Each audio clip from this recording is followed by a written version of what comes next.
I'm Derek Hanza. I'm here this week with my friend Stella.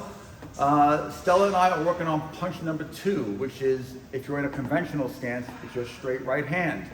Now there's a couple things I want to review really quick. We have less than 10 minutes to do it. There's a lot of material for 10 minutes.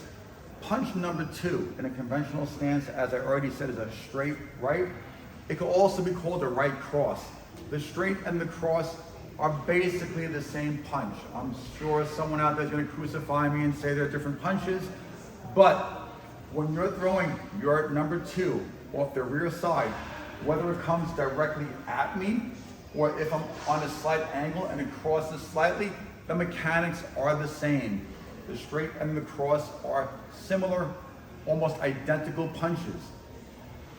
Now, we reviewed punch number 1 last week. We did punch number 3 a few weeks ago. This is punch number 2. To give you a little background on Stella. Stella is a trainer as well, but she's not a boxing trainer. She is a personal trainer. Stella is highly coordinated. She's an incredible athlete, but she is a beginner at boxing. As a matter of fact, I think today is her 8th day of boxing training. I know this because I trained her 8 times, and she's a beginner. So we're gonna walk you through this as I would a beginner. Stella's not a professional fighter. This is not a highlight reel of a crazy missed session. This is how to actually break down and learn punch number 2, a quick tutorial. So Stella, in your fighting stance, please. The first thing to review is your stance. I want your knees bent slightly. If you are competing in kickboxing or MMA, your stance is a little squared up.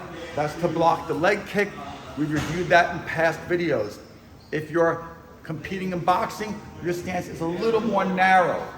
Stella is focusing her training on kickboxing, so her stance is a bit squared up intentionally. That means that there's an imaginary line that runs through the center of her stance. Her feet won't be lined up on a tightrope. They're separated. Both knees are bent. I want your weight distribution to be either 50-50 between both legs, obviously, or a little more on the back leg. I don't want you leaning on the front leg.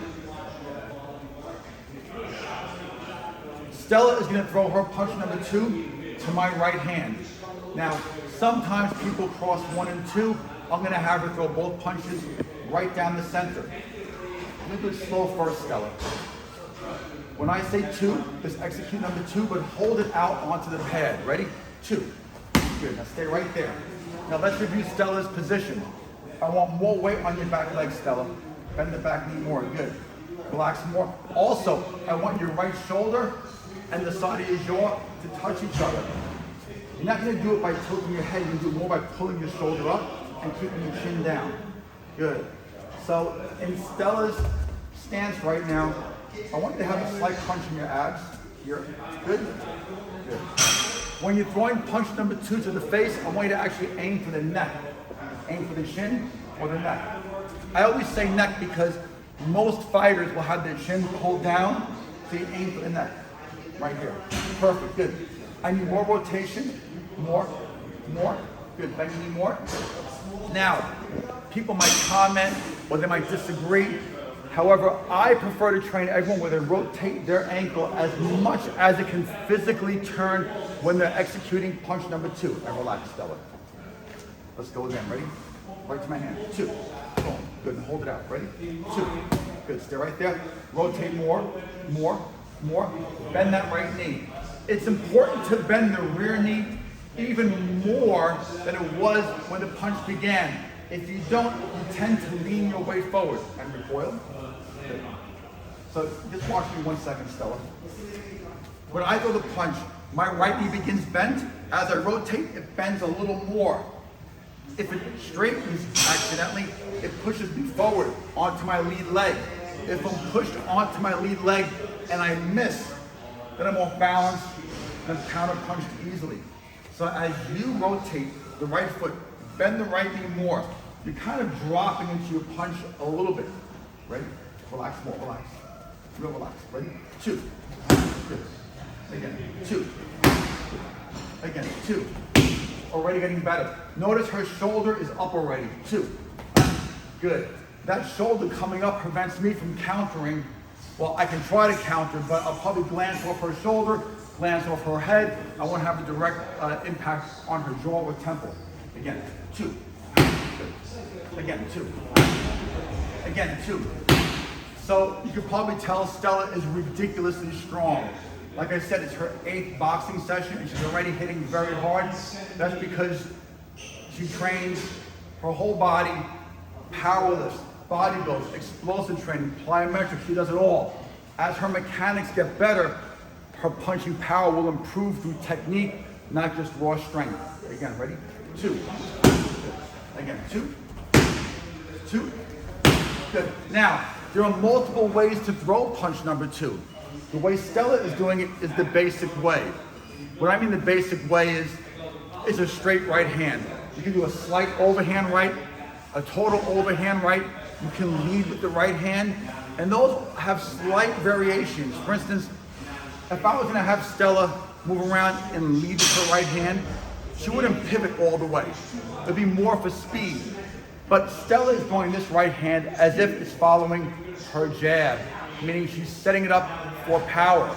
If I was fighting Stella, I'm on the outside, I might go 1, don't have close enough, boom. I let 2 go and I turn all the way. We're gonna do that now. It's gonna be 1, 2. Just relax, don't rush. Ready, go. 1, 2. Relax more. Again. 1, 2. Good. Now, the first mistake Stella is making is you're pulling your right hand down. Stella's going 1 correct, and the second one, you're pulling your right hand down, then throwing 2. So 2 is firing off your chest. I want it to fire off your temple, off your cheekbone. So when you throw the double jab, don't pull your right hand back like you're using a bow and arrow or something. Keep it right here. 1, 1, 2. 1, 2. Better. Again, real relaxed, real relaxed. Again, go. 1, 2. Good, these are getting better. All right, go. Again, 1, 1, 2. Good. 2, 2. 1. 1, 2. Good. 1, 2. Don't wind up. When you're training, you always want to focus on speed and power, but not above technique. Technique is number 1. Obviously, if you wind up your right hand, it'll have even more power. The problem is it won't land. No one's going to wait around to see it coming. When you telegraph, you're vulnerable to their counter punches. So keep that hand right here, even if you're sacrificing a little power. Always remember this, with every kick, every punch, it doesn't take a lot of power to knock somebody out. Knocking someone out is usually proper placement and catching them by surprise, like they don't see the punch coming. As a matter of fact, in my own fights, when I've knocked people out, I usually don't even realize the punch that knocked them out was the one that was gonna knock them out. It's about precision and accuracy, not winding up. Let's do it again. 1, 1, 2, go. 1, 2, good. Breathe out when you punch, relax more. 1, 1, 2. Good. 1, 1, 2. Good. Again, 1, 1, 2. Now, just a side note. Right now, Stella and I are working straight forward and straight back. That's not something I would normally do. Normally, we move around the whole ring. Just for the sake of this demo, we're going in one direction. Normally, I don't want you to focus on pulling backwards. You move forward, you move sideways, you move circular.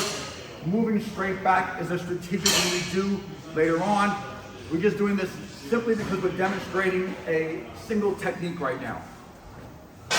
1, 1, 2. Breathe out and relax. 1, 1, 2, go. You're winding up a little bit. Good. 1, 1, 2. Good. Now I want Stella again to go back to basics. Bend the right knee more. Don't forget about that. Keep that right knee bent. Ready? Just 2. 2. Nice. Again, 2. Again, 2. These are good. 2. Good. Shoulders up. Nice. Again, 2. A few more. 2. Again, 2. Again, 2. Good. And relax. In less than 10 minutes, that was punch number 2.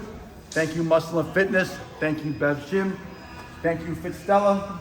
What is your Instagram exactly? Fit by Stella. And wait, and why is it Fit by Stella? Because I'm a math professor. she's a math professor. Who would have thought? Math professor is this strong. My math teachers were not this strong, that's for sure. Thank you. Have a great week.